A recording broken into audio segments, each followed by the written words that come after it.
If you've gotten multiple quotes for exterior painting, you may have noticed a big difference in price, which then will lead to timeline. One company may say we'll be in and out in 2 days, and another company, it may be a full week. A lot of times the biggest difference is the prep work. And we believe that the prep work is the most important part of an exterior paint job, especially if it matters to you on how long it's going to last. At Brush and Roll Painting here in Omaha, Nebraska, we have been painting exteriors since 1996. In this video, we're going to go over the real work behind a long-lasting, professional-looking exterior paint job.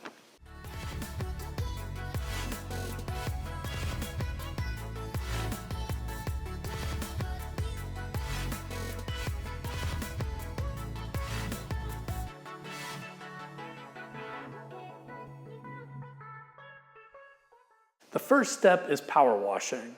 When we power wash, we actually put a detergent on the house, we let it sit, and then we rinse the house down within 15 minutes of the detergent sitting. And the detergent's really important because what that's going to do is it's going to help get the grime really out of the wood. And that's very important. Just washing it is okay. It's better than not washing, but the detergent really does matter. And then the next thing we're gonna do is we're gonna scrape all the loose and peeling paint.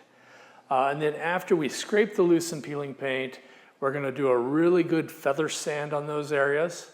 And then once we feather sand it, we're gonna put a really good primer. We use this product called Peel Bond. It's from XIM. And all XIM does is they make primers. So that's what I really like about them. We really slather the areas, the bare wood that we scraped. We really slather it really good. And what it does, it's almost kind of like Elmer's glue, and it really helps to make it to where it's not going to peel in the future.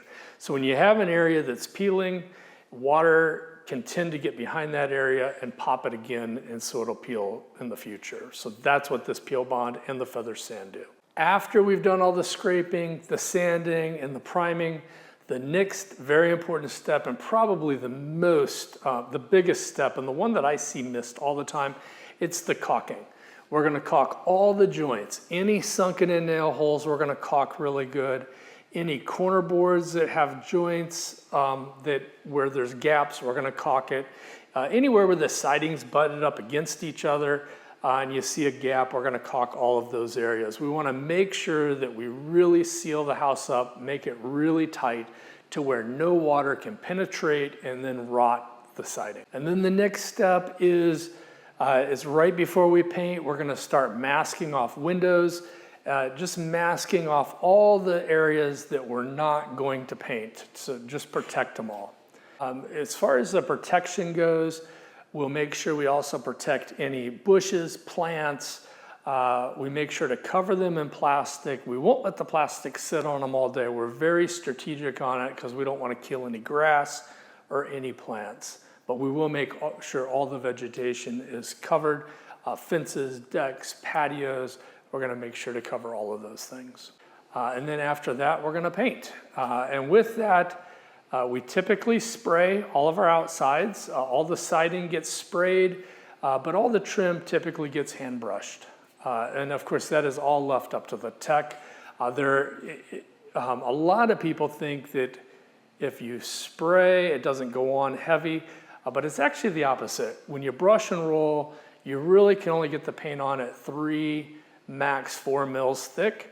When you spray, you can get the paint on at whatever the requirements are for the paint, but like the better paints need to go on at 6 to 8 mils thick, which is no way you could brush and roll those. So anywhere where we brush and roll, we put 2 coats on so we can get the proper mil thickness, and then the places we spray is only 1 coat. And if we go with the higher end paints, it's always a guaranteed 1 coat coverage. We hope this video has helped you in understanding what goes into properly prepping for painting.